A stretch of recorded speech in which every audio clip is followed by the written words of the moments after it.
बात पुरुषार्थों की चल रही है और आज उनमें अंतिम पुरुषार्थ मोक्ष पुरुषार्थ की बात है।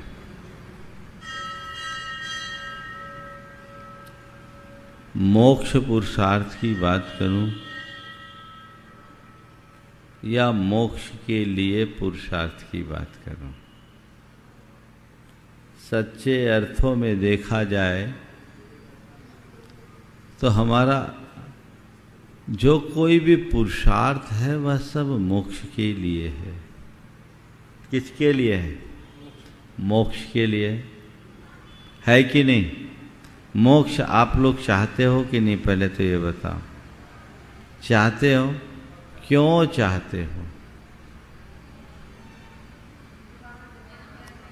हाँ, दोबारा जन्म मरण ना हो तो उससे मोक्ष से कैसे छुटकारा मिलेगा? ये सब कहने की बातें हैं। सच्चे अर्थों में मोक्ष चाहते हैं तो हमें ये देखना होगा कि हम मोक्ष क्यों चाहते हैं। छूटना कौन चाहता है? जो अपने आप को बंधा हुआ महसूस करता है, अपने आप को बंधन में महसूस किए बिना मोक्ष के लिए कोई उपाय हो ही नहीं सकता। चार बातें आज आप सबसे करूंगा। एहसास, विश्वास, प्रयास और आभास। दोहराऊं? एहसास, विश्वास, प्रयास और आभास। सबसे पहली बात बंधन के एहसास की है। मोक्ष की बातें तब तक बेमानी है जब तक बंधन का एहसास न हो। तुम्हें लगता है कि मैं बंधा हुआ हूं, मेरे साथ बंधन है? बोलो, काय का बंधन है? महाराज घर से बंधे हैं, परिवार से बंधे हैं, समाज से बंधे हैं। यही बंधन दिखते हैं कि इसके आगे भी कोई बंधन है? बोलो। कर्मों के बंधन तो धर्म सभा में दिखता है, बाकी कहाँ दिखता है? कहाँ दिखता है? ये जीवन का एक बहुत बड़ा यथार्थ है। इसे मैं एक विडंबना के रूप में देखता हूं कि लोग जीवन जीते रहते हैं लेकिन उन्हें बंधन का एहसास ही नहीं है। और यदि कदाचित एहसास है तो मैं मुक्त हो सकता हूं, ऐसा विश्वास नहीं है। उन्हें लगता है कि यही मेरी नियति है, यही मेरी परिणति है, मुझे ऐसे ही जीना है। मैं कर्म के बंधन में बंधा हूं तो बंधा ही हूं, हमेशा के लिए बंधा हूं सो बंधा हूं। बोलो, मैं सही बोल रहा हूं कि नहीं बोल रहा हूं? संत कहते हैं सबसे पहले तुम इस बात का एहसास करो कि तुम बंधन से बंधे हो। बाहर का बंधन दिखाई पड़ता है, किसी को बेड़ियों में जकड़ दिया जाए तो वो दिख जाता है, किसी वस्तु का बंधन हमें दिख जाता है, किसी व्यक्ति का बंधन हमें दिख जाता है, और इस बंधन में हम रहना भी पसंद नहीं करते। हर जगह व्यक्ति चाहता है कि मुझे स्वतंत्र रहना है, और कभी इसका आभास भी होता है तो तुरंत वह प्रयास करके उसे तोड़ता है, छटपटाता है कि मुझे यहाँ नहीं रहना, मैं इस व्यवस्था में नहीं रह सकता, मैं इसे स्वीकार नहीं कर सकता। ये हमेशा सोचते हैं। लेकिन जो कर्म का बंधन है वो दिखता ही नहीं, आभास ही नहीं होता। कभी लगा है तुम्हें कि मैं कर्मों से बंधा हूं और 24 घंटे कर्म को बांधकर उस बंधन में और जकड़ रहा हूं? कभी ख्याल आता है? बोलो। संभवतः नहीं।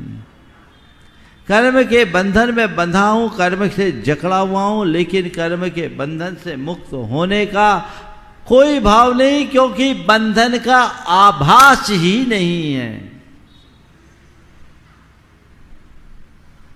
ये बताओ, छाया की तरफ कौन भागता है? जिसे धूप चुभती है वह, या जिसे धूप सुहाती है वह? बोलो। हाँ? जिसे धूप चुभती है वह खुद छाया की ओर भाग जाता है, उसके लिए कहने की जरूरत नहीं होती। पर जिसे धूप सुहा रही हो वो छाया की ओर बढ़ने का प्रयास ही क्यों करेगा? सच्चे अर्थों में देखा जाए तो तुम सबको ये संसार की धूप सुहाती आ रही है, वही अच्छा लगता है कि नहीं? हाँ? अब ये संसार की धूप सुहा रही है तो मुक्ति की छांव में जाओगे कैसे?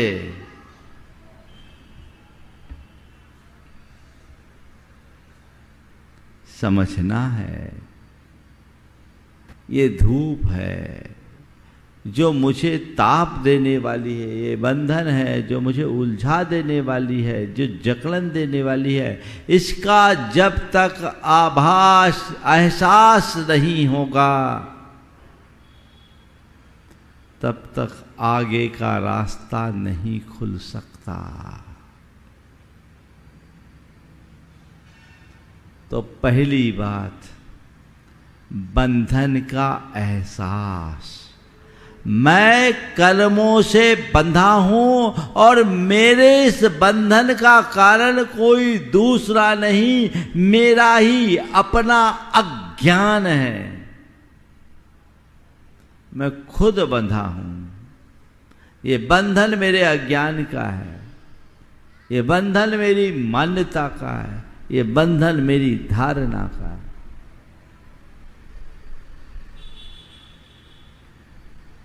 तो पहली बात, बंधन का एहसास होने के बाद बंधा तो हूं, मैं इसे छोड़ भी सकता हूं, इसे तोड़ भी सकता हूं, मुक्त हो सकता हूं, ये विश्वास।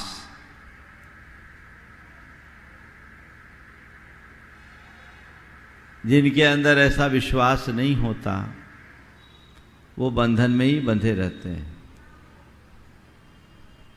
एक हाथी को साधारण सी रस्सी से बांधा गया,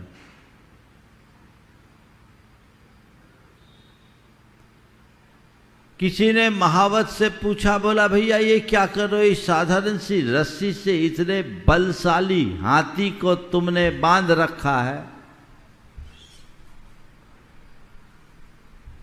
ये तो एक झटके में इसे तोड़ देगा। हाथी तो जाने दीजिए, एक साधारण व्यक्ति भी थोड़ी सी ताकत लगाकर इसे तोड़ सकता है और ये विप्लव मचा सकता है। महावत ने कहा आप चिंता मत करिए, ये नहीं करेगा, ऐसा नहीं करेगा। बोले क्यों? बोले हाँ, जब ये छोटा था तब उसे इसी रस्सी से बांधते थे, जब ये छोटा था तब इसे उसी रस्सी से बांधा जाता था। उस समय वो रस्सी को तोड़ने की कोशिश करता था, रस्सी टूटती नहीं थी। थोड़े दिन इसने कोशिश की, रस्सी टूट जाए टूट जाए टूट जाए, रस्सी नहीं टूटी तो ये मान लिया कि ये रस्सी टूट नहीं सकती, मुझे इससे ही बंध के रहना है। तो ये टूटेगा ही नहीं, क्योंकि ये प्रयास ही नहीं करेगा। इसे ये विश्वास हो गया है कि ये रस्सी टूटने वाली नहीं है। तुम लोगों की दशा भी कुछ ऐसी ही है। सब ये मानकर बैठ गए कि ये बंधन अब टूटना ही नहीं है। मन में विश्वास नहीं है कि मैं अपने कर्मों के बंधन को तोड़ सकता हूं। अंतर में विश्वास जगाने की जरूरत है।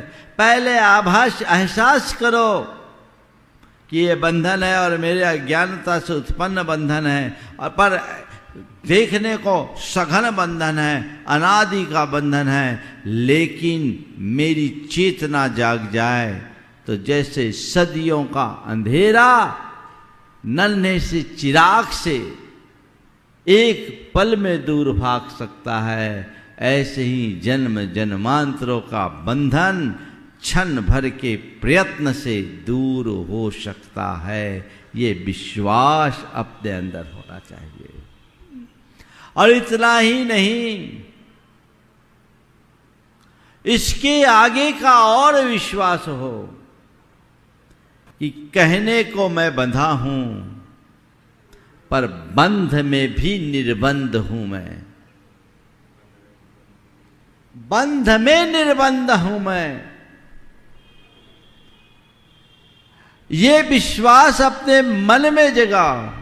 ये बंधन है, ये मेरे स्वरूप में नहीं है, ये मेरा स्वभाव नहीं है, ये मेरा विभाव है जो मेरी अपनी अज्ञानता से निर्मित हुआ है, जिसे मैंने खुद अपने अज्ञान वश रचा है। पर मैं अभी भी स्वभाव से उससे भिन्न हूं, अबाध अस्पृष्ट हूं, क्योंकि ये कर्म का बंधन मेरे स्वरूप को बिगाड़ने में समर्थ नहीं है। ये बंधन मुझ पर तभी तक हावी है जब तक मैं अपने आप को बंधन बद्ध मानकर लाचार और विवश महसूस करता रहूं।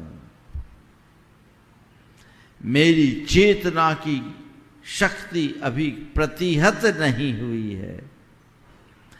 मेरी चेतना में वह तमाम शक्ति अभी भी विद्यमान है, और मैं एक पल में मुक्त हो सकता हूं। ये विश्वास अपने मन में जगाना चाहिए। बोलो, तुम लोगों के मन में ऐसा विश्वास है कि मैं मुक्त हो सकता हूं? है?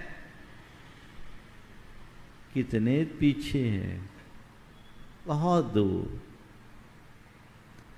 महाराज अभी कहाँ, हम तो संसार में ही दुखों के थपेड़े खाते हुए जीने के लिए अभिशप्त हैं। नहीं, उठो, जागो, आगे बढ़ो और इस कर्म की सत्ता को उखाड़ फेंको। इस बंधन को सदा सदा के लिए नष्ट कर दो। अपनी चेतना को जगाकर जीवन के क्रम को आगे बढ़ाने का उपक्रम करो। मैं मुक्त हो सकता हूं। एक जगह ऊंटों की रेहड़ चल रही थी। अब रात्रि में विश्राम करना था। एक सराय में रुका, सारे ऊंटों को बांध दिया, एक रस्सी कम पड़ गई। एक रस्सी कम पड़ गई। ऊंट ऊँटों के रेहड़ के मालिक को बड़ी चिंता हुई। उसने कहा भाई एक ऊँट को कैसे बांधे। उसने सराय के मालिक से कहा भाई कोई रस्सी हो तो दे दो। बोले कोई चिंता मत करो, मैं बांध देता हूँ। बोले कैसे, बिना रस्सी कैसे बांधेंगे। बोले कुछ मत करो, उसको बांधने का एक्शन करो, ऊँट बंध जाएगा। तो जैसे सब ऊँटों को रस्सी से बांधा, वैसे एक ऊँट को बिना रस्सी के केवल बांधने के एक्शन से बांध दिया। सारे ऊँट बैठ गए, वह ऊँट भी बैठ गए। रात भर सब ऊँट विश्राम किए। सुबह हुई, सारे ऊँटों के बंधन को खोल दिया गया। सब के सब आगे बढ़ गए, लेकिन जिसे बांधा नहीं गया था उसके रस्से को नहीं खोला। वो बैठा ही रहा, उठे नहीं, सब ऊँट चल दिए। ऊँट के मालिक ने सराय के मालिक से पूछा भैया ये तुमने कौन सा जादू मंत्र कर दिया, हमारा ऊँट तो उठ ही नहीं रहा। बोले भाई बंधन खोलोगे तब तो उठेगा। बोले बंधन है नहीं तो कैसे खोले, हमने से कोई बांधा ही नहीं तो खोले कैसे। बोला जैसे बांधा वैसे ही खोलो तो ऊँट उठ जाएगा। बात उसको समझ में आई, फिर खोलने का एक्शन किया, रस्सा खुल गया, ऊँट उठ गया। अब बताओ ऊँट के लिए ये जो बंधन था ये कौन सा बंधन था। केवल मान्यता का बंधन। जब तक तुम्हारे हृदय में ये अज्ञानता पलते रहेगी तुम ऐसे ही बैठे रहोगे, बंधन में बंधे रहोगे। इसे बदलो, आगे बढ़ो। ज्यादातर तो यही मानते नहीं कि बंधन भी कुछ है, उनकी धारणा ही अलग है। और बंधन का एहसास हो गया तो ये मान लिए कि अब तो हमें बंधे ही रहना है, हमारे लिए मुक्ति की कोई संभावना ही नहीं है, मुक्ति के हम अधिकारी ही नहीं हैं। हम तो संसार में जीने के लिए अभिशप्त हैं, सो जीते रहेंगे। नहीं, ये अवधारणा कतई अच्छी नहीं, इसे बदलना चाहिए, इसे बदलना चाहिए। एहसास के बाद अंतर में विश्वास कि मैं मुक्त हो सकता हूं नहीं, तत्वतः मैं मुक्त हूं, ब्रह्मस्मि, शुद्धोहम, मैं शुद्ध आत्मा हूं। ये जो बंधन और विकार दिख रहे ये मेरा स्वभाव नहीं, विभाव है। ये तभी तक अपना स्थान बना सकेंगे जब तक मेरी चेतना सोई हुई है। जिस पल चेतना जाग जाए उसी पल मेरे बंधन पल में टूट जाएंगे। ये विश्वास अपने अंदर जगाइए। और जब ये विश्वास जगता है तो प्रयास प्रारंभ होता है। विश्वास के जागते ही प्रयास होगा। किसका? मुक्ति का प्रयास है ना, उसी का नाम है मोक्ष पुरुषार्थ। तो जब तक बंधन का एहसास नहीं, अंदर से मुक्ति का विश्वास नहीं, तो मुक्ति का प्रयास नहीं, मुक्ति का प्रयास नहीं तो मोक्ष पुरुषार्थ भी नहीं। महाराज जी, आप ही लोगों से हमने सुना है पंचम काल में मुक्ति है ही नहीं, तो हम मुक्ति का प्रयास क्यों करें? सही सुना है पर समझा सही समझा नहीं। एक बार मुझसे किसी ने कहा, महाराज जी पंचम काल में मुक्ति है ही नहीं, तो फिर मुक्ति का प्रयास क्यों? मैंने कहा, किसने कहा पंचम काल में मुक्ति नहीं? मुक्ति है, आज भी मुक्ति है, चाहिए अभी मुक्ति मिल सकती है। चाहिए? बोलो। महाराज शास्त्रों की बातें क्या झूठी है? शास्त्रों की बातें झूठी नहीं है, तुम्हारी समझ झूठी है। आज भी मुक्ति है, अभी भी मुक्ति है। अभी चाहो तो अभी मुक्ति मिल सकती। किससे मुक्ति? दुखों से मुक्ति, दोषों से मुक्ति, दुर्गुणों से मुक्ति और दुर्बलताओं से मुक्ति चाहिए। प्रयास करो। दुख से मुक्ति, दोष से मुक्ति, दुर्बलता से मुक्ति, दुर्गुणों से मुक्ति, ये जीवन में आज भी हो सकती है। और जिस दिन इन सब से पूर्णतः मुक्त हो जाओगे उसी दिन मोक्ष का आभास कर लोगे। मुक्ति में आवास हो जाएगा। आवास ज्यादा अच्छा है। मुक्ति में निवास हो गया। एहसास, विश्वास, प्रयास और निवास। मुक्ति में निवास।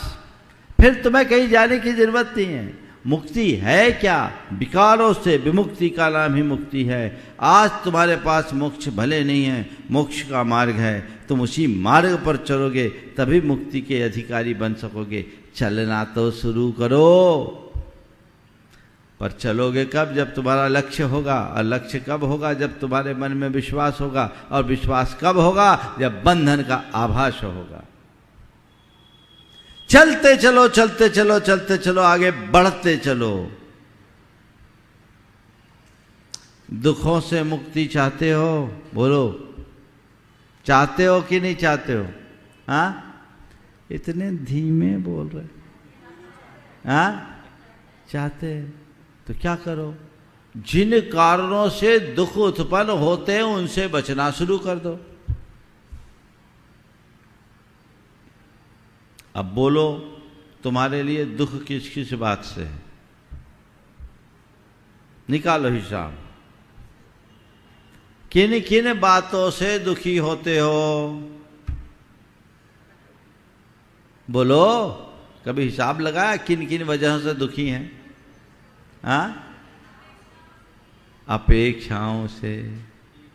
ठीक है, तो चलो, अपेक्षाओं से दुखी है। जब पता है तो अपेक्षाएं पालने के लिए किसने बाध्य किया? किसी ने डंडा मार के बोला कि तुझे अपेक्षा रखनी होगी? ये कौन बढ़ा रहा है? कौन बढ़ा रहा है? हाँ महाराज, मजा भी उसी में आता है। यही अज्ञान है। दुख से मुक्त होना चाहते हो तो जिन वजहों से दुख उत्पन्न होते हैं उन वजहों को समाप्त करना शुरू कर दो। उनसे मुक्त हो जाओ, दुख पल भर में दूर हो जाएगा। तुम्हारे मन की अपेक्षा, तुम्हारे अंदर का आवेश, तुम्हारे अंदर का अहंकार, तुम्हारे अंदर की आसक्ति तुम्हें दुखी करती है, जो एक प्रकार के दोष हैं। और जब तक दोष है तब तक दुख है।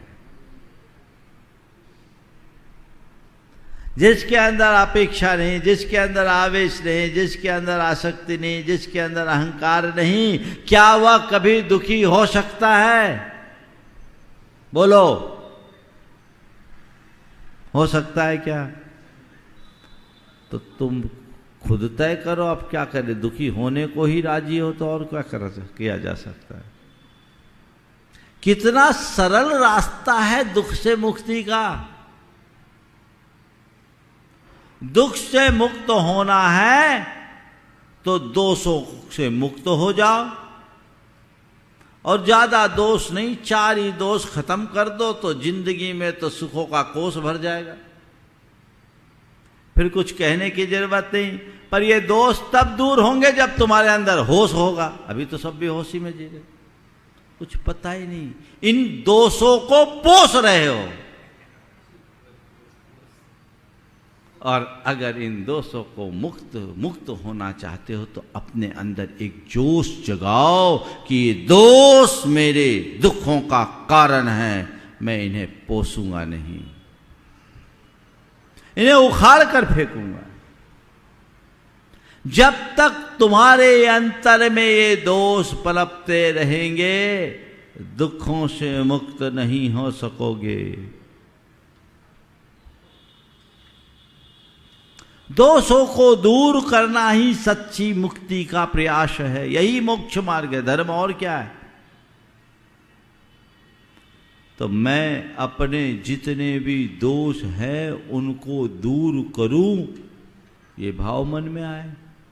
महाराज मन में आता तो है, लगता भी है, पर बार बार वही कर बैठते हैं जो नहीं करना चाहिए। ये दुर्बलता है। ये क्या है? दुर्बलता। तो दुख को दूर करना है तो दोषों को दूर करो, और दोषों से मुक्त होना है तो दुर्बलताओं को दूर करो। ये कमजोरी है ना, ये दुर्बलता है जो हमें जान करके भी अनजान बना देता है। सबको पता है अपेक्षा रखने में दुख होता है, सबको पता है आवेश दुख का कारण है, गुस्से में कुछ भी नहीं मिलता, अभिमान व्यक्ति का पतन कराता है, आसक्ति व्यक्ति को उलझा देती है, इसके कारण भारी नुकसान होता है, सबको पता है। अगर यहाँ बिठा दूं तो मुझसे अच्छा भी प्रवचन तुम लोग दे सकते हो। हाँ, दे सकते हो कि नहीं दे सकते? सब सुना दो, और ऐसे दिन भर आप लोग प्रवचन देते ही रहते हो दूसरों को। ये है, लेकिन फिर भी वही करते हो जो नहीं करना चाहिए। इसका नाम ही दुर्बलता है। ये दुर्बलता अंतर में अस्थिरता उत्पन्न करती है, हमें हमारे लक्ष्य में टिकने नहीं देती। आवश्यकता और अपेक्षाएं इन दुर्बलताओं पर नियंत्रण करने की, इन्हें दूर करने की। लेकिन हर प्राणी के भीतर एक दुर्गुण है, दुर्बलताओं को स्वीकार करने का। क्या है? दुर्बलता को स्वीकार करने की। तुमने अपनी दुर्बलता को ही अपना स्वभाव मान लिया, यही दुर्गुण है। तो जब तक ये दुर्गुण जीवित रहेंगे तुम मुक्त कैसे होगे? किसी गुस्सैल आदमी से बात करो जो जोर जोर से चिल्ला कर बोलता है, गुस्से में बोलता है, उससे कहो भैया ऐसे जोर से क्यों बोलते हैं? अरे नहीं जी, हम गुस्सा में थोड़ी बोल रहे, ये तो मेरी भाषा है। क्या है? ये मेरी भाषा है। क्रोध ही जिसकी भाषा हो उसके जीवन की क्या परिभाषा होगी? बोलो, कुछ पता है? कुछ भी नहीं। तो वो आगे कैसे बढ़ पाएगा? ये दुर्गुण है, इन दुर्गुणों को दूर करना है। और धर्म का पहला पाठ दुर्गुणों से मुक्त होना। जिसे शास्त्रीय शब्दों में कहूं तो जीवन का सबसे बड़ा दुर्गुण है मिथ्यात्व, जो हमारे कषाय रूप दुर्बलताओं को उत्पन्न करता है, पुष्ट करता है, पल्लवित करता है और दुखों का बीज बन जाता है। तो इस मिथ्यात्व के दुर्गुण को हटाओ, श्रद्धा के सद्गुण को जगाओ।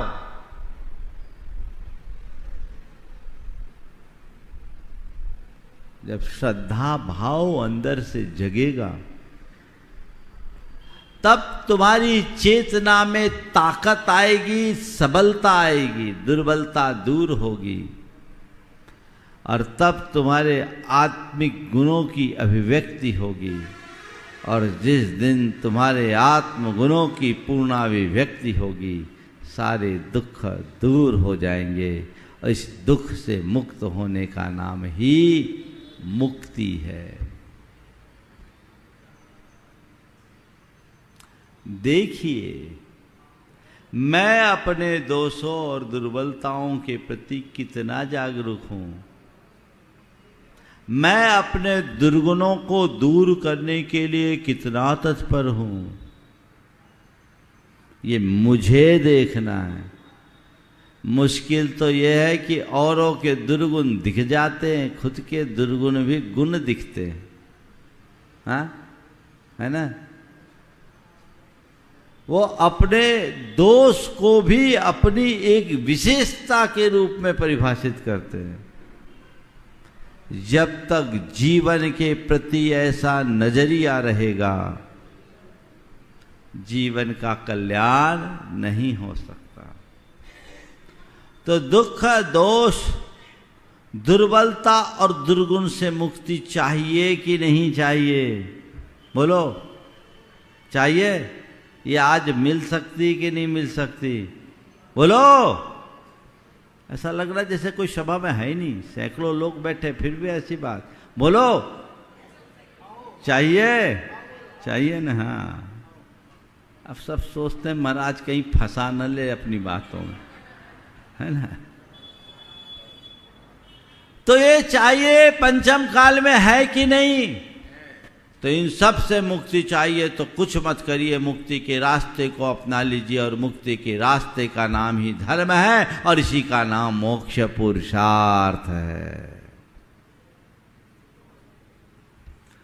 मोक्ष पुरुषार्थ के लिए ज्यादा कुछ कहने की बातें नहीं है। जितनी बातें आप सबके बीच कही जाती है उन सब का मूल यही है।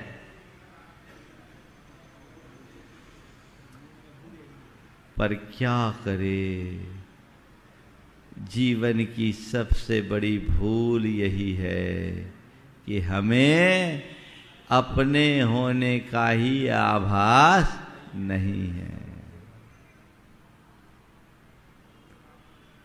तो एहसास, विश्वास, प्रयास तब है निवास।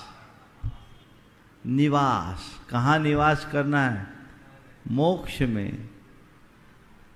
उसके लिए सतत आगे बढ़ते चलेंगे तो हमारा जीवन धन्य हो सकेगा।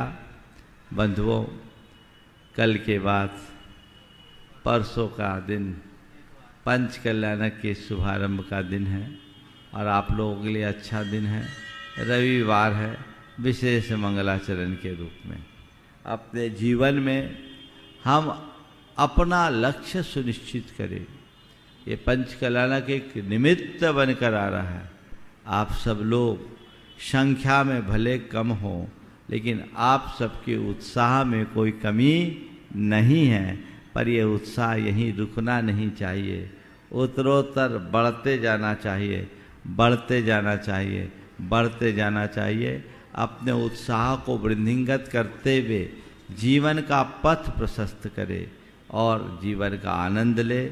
और कल के बाद परसों से है 19 तारीख को ध्वजारोहण से इसकी शुरुआत होगी और पंच कल्याणक का औपचारिक शुभारंभ होगा। और इसी में 2 दिन अंतर्राष्ट्रीय योग दिवस के प्रसंग में भावना योग का उपक्रम यहाँ किया जा रहा है, जो प्रातः 5:30 बजे से 6:30 बजे तक होगा।